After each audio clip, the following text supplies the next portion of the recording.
Um, After reading the first book, there were some people that asked if we could include some more about France and Germany in World War II. And maybe a big part of it about what happened to the civilians, which is a big part of the war. What did the civilians go through? What was their experience, which was not much good? Mm-hmm. Because there was shortage of food, there was shortage of water, there was the shortage of living quarters, because the houses in some of the villages, even some of the smaller villages, even and more in the big ones, they lost their home. They were destroyed. And I don't think they'd go to the insurance company and tell them my house was destroyed. How about paying off insurance? Probably some did, but if they did, there was no insurance company that would be even close to big enough to cover. And if did, what the insurance policy was there. So the first thing they'd have to do, and of course they lost a big part. Someone lost a big part of their family in the rubble.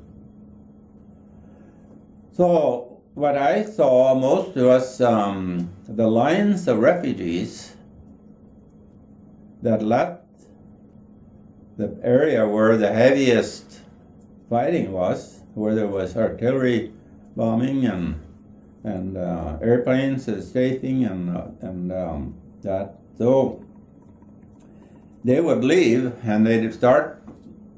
I don't even know where they were going. We'd meet them coming back through our lines and trying to get as far away from this as they could. And there'd be old people walking. Some were pulling carts with all the belongings they salvaged on it, with little kids riding on top of it. Once in a while you'd see a horse or maybe an oxen, but mostly smaller carts. Some people carrying whatever they could on the back, the whole family. And we'd meet them, and the infantry, we'd be hiking on up the road, heading up in that area, and they'd be going the other way. And this was in Germany even, they'd be coming back. A lot of them in France would be coming back through our way.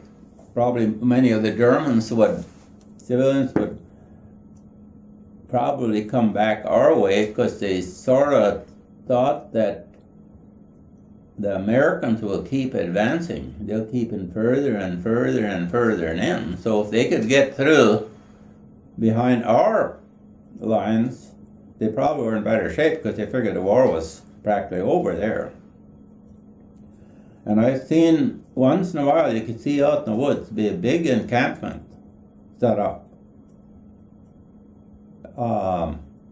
with some makeshift shelters, like tents, and using whatever they could for shelter out there.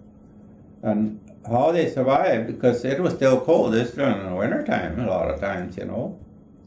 And how do the people get water and find enough food to survive? And then once in a while we would give we'd give the kids whatever, some of our rations.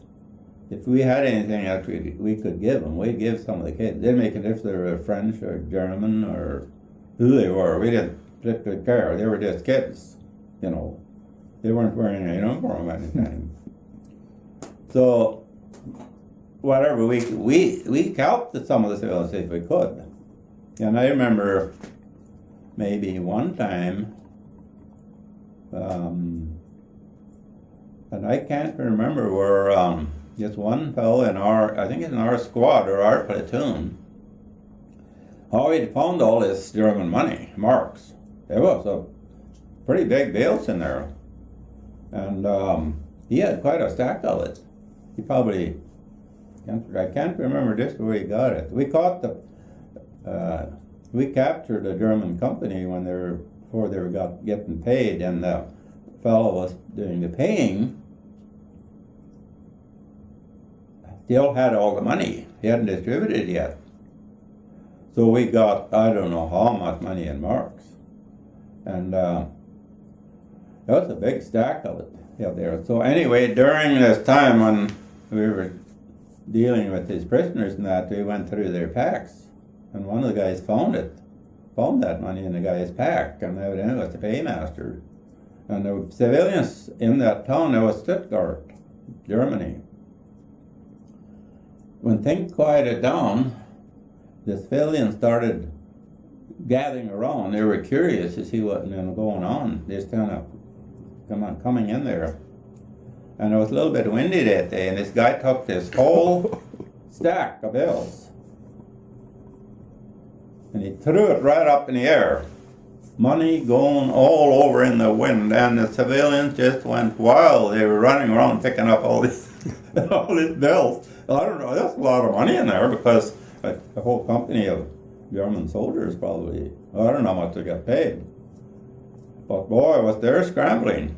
And they grabbed every one of the bills which disappeared in a short time. So, then, I don't know what, I just can't remember how this other fellow got that stack of bills. We stayed in a German house, and there was a lady who lived alone, and she's fairly young. I think she had a family. Her husband was probably in the German army. And she treated us, we didn't stay there very long. Mm-hmm. Sometimes we'd get in the house, we'd stay overnight. Anyway, he gave, hi Dave.